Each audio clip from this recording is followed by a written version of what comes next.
If you've recently found it difficult to focus and be 100% as productive as you used to be at work, know that you're not alone, and it's not your fault either.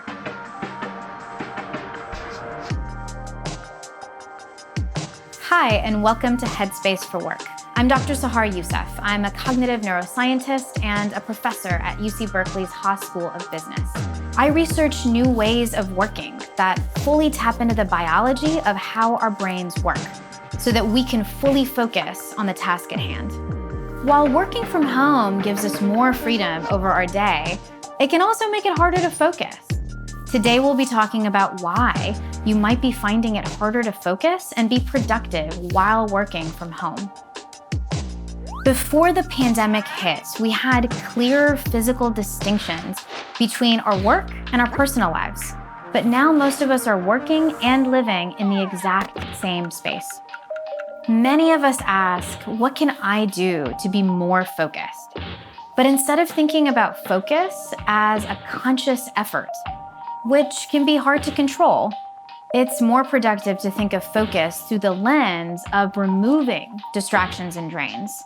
Any kind of sensory input has the ability to drain our brain's cognitive resources, which reduces our ability to focus. The biological reason behind this is that our brains have evolved to constantly scan the environment for potential threats or opportunities. Because evolutionarily speaking, human beings are not that competitive in the animal kingdom. So every single sound or sight that pops into your environment is getting processed by your brain. But the good news is that there are a few things that we can do to mitigate these drains on our brain power throughout the day. You can get started by removing distractions from your visual environment, or by removing yourself from areas that have lots of possible distractions. If you're trying to work while sitting in an area where other people in your home might be walking around, your brain can't help but process all of that background movement. But if you're short on space, like I am, it can be helpful to face a window or a wall, or to literally build a barrier, I'm not joking, with a room divider, even books, cardboard, whatever you have. I'm not suggesting that you build a fort in your own home, but the point is, get creative and do what you can. You'll also want to do what you can to protect yourself from any kind of auditory drains or sounds in your surroundings. Everything you can hear, especially if the sounds involve intelligible speech, actually drains your brain's valuable resources. You can use headphones to help block out background sounds. Noise-canceling headphones are the gold standard here, but any set of headphones or even earplugs will do. There's another kind of brain drain that often goes unaddressed because most of us aren't even aware that it's happening. Our brains try to compare our current surroundings to any memories it might have of that place so that it can predict and prepare for what we might expect of it while we're in a specific location. To speed up this process, our brains try to make strong associations between certain environments and certain kinds of tasks. When we do anything that breaks these known associations, our brain gets confused in the same way that you might be confused if someone started dancing in a grocery store or reading a book at a nightclub. When you start working from home, your brain has a hard time figuring out if it's time to rest or time to work. You can begin to design these cognitive associations instead of potentially being the victim of them.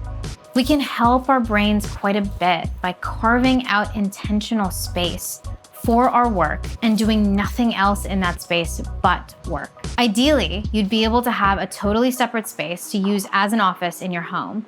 You can get creative by converting a hallway closet into an office, or by using a corner of your garage to help you focus.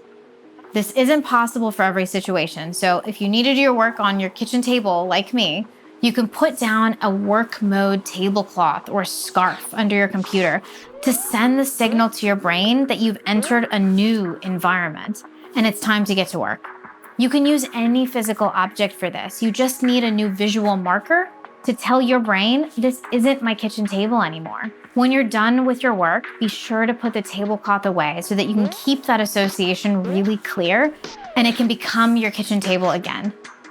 This simple gesture will help your brain get clear about when it's time to start thinking about work and when it's time to stop, so that you can 100% turn off and have time for your personal life. Although some of these drains on their own seem relatively small, they can really add up over the course of a day, which can leave you feeling less accomplished and more fatigued. So as you can see, you can do your brain a big favor by making small changes to protect yourself from unnecessary mental drains throughout your day, so that you can move from feeling like you're living at work back to feeling like you're working from home. If you've got questions about focus or productivity, send them our way by emailing askafocusedexpert@headspace.com. I'm Dr. Sahar Yousef. Thank you very much for watching.